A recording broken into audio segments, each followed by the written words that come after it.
Hi everyone, in this video I'm going to show you how to add another account in WhatsApp.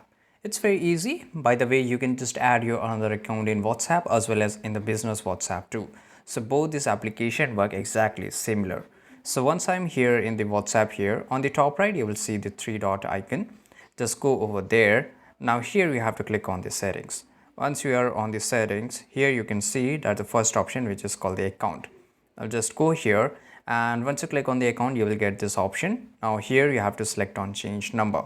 So once you click on change number, click on the next, and here first of all you have to enter the old phone number which is already logged in your WhatsApp, which is in your current WhatsApp. And now you have to enter the new number which you want to add the another account in your WhatsApp. And once you add both of the numbers here, just click on the next, right, and you will get a OTP. And once you enter the OTP, you will successfully able to add another account in WhatsApp.